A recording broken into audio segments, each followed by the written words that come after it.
Hello, my friends. We have a breaking update in the missing persons case of Laura Wolfe-Orlovich, a woman who went missing last year and has not been seen or heard from since. A sad update, but one that brings some level of closure to her family and friends who have been searching for her every single day since she went missing.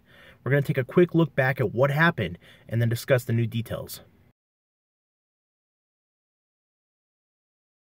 Laura Wolfe-Orlovich went missing on July 15th. That was the last date that she was heard from her daughter Amber, who has provided many of the details in this case. Laura wasn't officially reported missing until a few days later on the 19th of July 2020. So according to Laura's roommates, people that she lives with, on that date she was contacted by a mutual acquaintance known as Snoop, not Snoop Dogg, but somebody they call that. And apparently his son, was killed in a shooting in Chicago a few days previously. His driver's license was suspended and he was in no mental shape to drive down there. He asked Laura the favor to take him down there. Amber says that she is very friendly, very helpful for people. Laura took the time. She drove the 98 Gold Yukon that belonged to Snoop with him to go check on what happened to his son and deal with that situation. She said that she would be back Friday the 15th. Now, on Friday the 15th, Laura had been talking to her daughter Amber on the phone. Amber could not hear what she was saying because there was loud screaming and yelling in the background. Apparently, it was Snoop, although nobody knows what has happened to him since.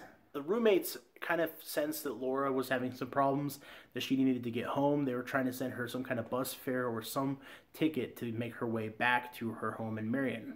It's the last time that anybody heard from Laura, during that last call with all the screaming from Kalamazoo, Michigan. Now, I've been following this case very closely, my friends. Laura's daughter Amber has been posting every single day for any updates, trying to share the story, get it out there. An update came in this morning, January 5th, 2021, from the LaPorte Sheriff's Office. They have announced that a body was found and was identified as that of Laura's. What we know right now is that in October, a farmer found human remains in a field that he was working on just outside of the initial search grid that they had been looking heavily for Laura in, nearby where some of her belongings were found. Those human remains were sent off to a university to be studied, analyzed, and identified in December. And was announced today, they have positively identified the remains as those of Laura Wolfe-Orlovich.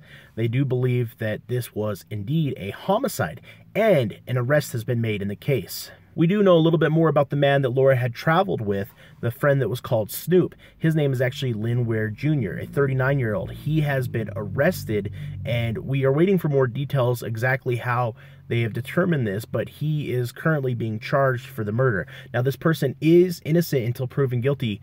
We'll have to continue following this case as new updates come in, but this case is breaking rapidly. Friends, we'll be updating this case every day as it moves forward. You don't want to miss a thing. If you haven't already, make sure to hit that subscribe button, and we will follow what happens next. And I pray for the family, especially for Amber, the daughter of Laura, just that there's some closure from this and that they're finally able to have some level of peace. What a horrific thing to happen. Most of these cases, though, continue to go on for years without any kind of updates like this. So in some ways, this is a positive thing and hopefully some level of relief, although it's heartbreaking at the same time. My friends, I will talk to you again. I'll be posting a new video on Thursday, as I plan to do as always, unless we have breaking cases like this one.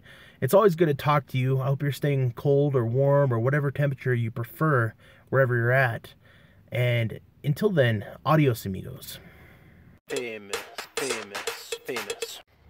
Not famous.